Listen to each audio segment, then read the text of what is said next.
being on the other side of the training session? Oh yes, it's amazing. It's amazing, and I think the kids are appreciating it as well.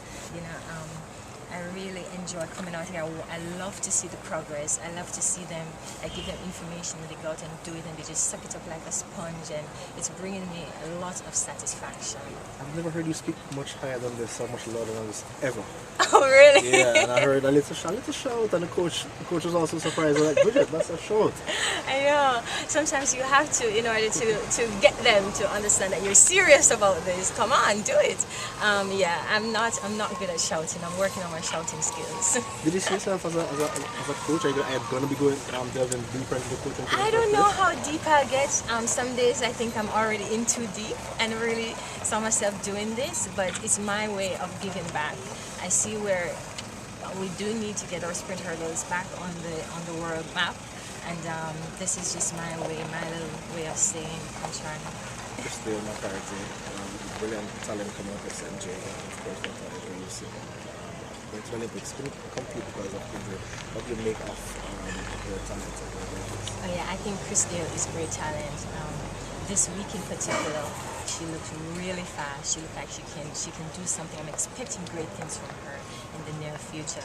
She ran last week. She did a personal best, and I think that has given her a lot of confidence. So she came back to training this week with a new motivation, and she's such a natural hurdler. I think she's a natural hurdler, and she just sucks up information like a sponge, and it makes it even more exciting to work with her. You're like a gold mine for information. What are some of the questions that they normally ask? What are some of the things that young hurdlers Okay, this morning in particular, Chris Gay came to me. She says, Brigitte, towards the end of my race, I seem to lack aggression. And even if I'm leading the race or someone passes me, I think, what do I do to stay aggressive? You know, and that kind of thing. These are the questions they'll ask. How can I not lose focus in the middle of the race? Say someone hits a hurdle. How can I stay focused, you know, on my form and stay in the competition? If I hit a hurdle, how do I recover?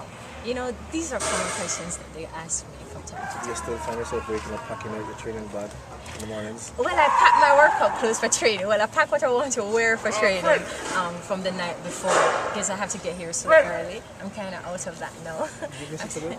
Yes, of course. I miss every part of it. You know, track has been my life. I've been running from as long as I can remember, and I miss competing. I miss training. I don't miss the traveling though. You don't miss traveling? No, I don't miss the traveling. I never travel very well. I wasn't a good traveler. I usually get very sick. I have what you call irritable bowel syndrome, and I suffered with that all my career, so I don't miss the part of traveling. Yeah. You're welcome. So, how's life been since retirement? It's good. It really is good. I'm enjoying life as retirement. I tell people I get to do what normal folks do. I get to hang out at the cafe and have some coffee occasionally and get to go grocery shopping and all that fun stuff that normal people do. I'm really enjoying retirement. So, Jamaica's known for its speed, of course, Yes. but in the hurdles, it seems as though it hasn't been at the same level as the flat track. So, how are you working to reverse this trend and get things back up to the level that standards you say? I think we have the talent. We have a set of young ladies on the female side that's coming up. I think the hurdles is about experience. The event is so technical that it takes time to master it. Very seldom you see someone come straight out of college and do very well. And I also elaborate by saying, I think the reason why I was able to be world champion at 35, or I could today even go out the track and find ways to improve, is because there's always, the hurdle is such a technical event. There is so much you can work on. And I think we're to give them time, and in due course, we'll have something. So, right now, who, out of your prospects, did you name a few that and kind of set some goals that you in mind that you think they might reach? Yes, it's early days yet. We're still in background training. We're still working on TV. We've only had like 1 or 2 races so far, but I'm expecting great things from Christelle McCarthy. She just came out of high school, but I consider her a natural hurdler, and she takes information very well, and she's quick and she's very aggressive, and I'm expecting her to. She ran a race last week. She did a PR by point two, so I'm expecting her to do great things in the near future. Toya, she's been there. She's another husband. She's been to Olympics. She's off to a slow start this year, but I'm also expecting her to be on the team next year, our national team, in the finals. In the past, Jamaica had a lot of talent training, going to other countries, competing with other countries, going to college in the USA. But that seems to have slowed down quite a bit.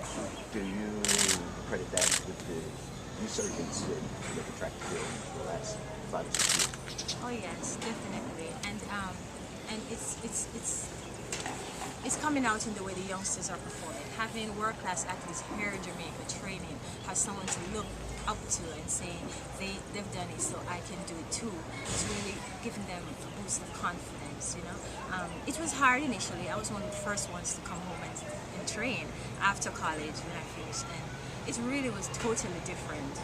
And it's really nice to see like corporate Jamaica coming on board, supporting these clubs, sponsoring new athletes, financing them as they try to request for being the best they can be, giving them an opportunity to be on the best. About the 400 meters, and what are your thoughts on the development of 400 meter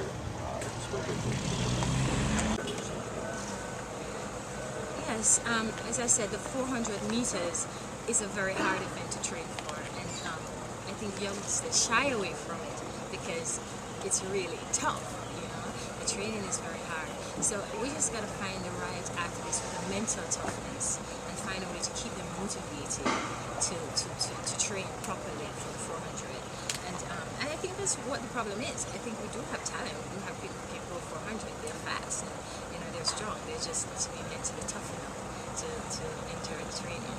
So the upcoming World Relay Championships in the Bahamas, so literally in the backyard. Are you excited? What are any predictions? No, I have no predictions. Can never predict with the relays. It's about getting the sticker on. You know, with the relays, you can have 4 strong teams and still be out of the medals. 4 strong runners and still be out of the medals. It's about how efficient they are getting the sticker on, and it's very exciting. And it's a way for teams to practice the competition. Usually it's onto the major championships before our teams get to really run or compete. So I think it's really good. It's a great idea. And also, in the relays, Jamaica's always sort of been running after the USA. And now it's the USA running after Jamaica. What do you think about that? Oh, I don't think. I'm just enjoying it. It's just time. We have fast. At the moment, we're doing better in the flats. So that's a reflection as to how we're probably doing better in the relays as well. We have 4 fast men. So all we got to do is focus on getting the stick around of 4 fast women, and that explains that. That says it all. So the US, I think they're probably in a building process. We're enjoying it. It's time. Thank you. You're welcome.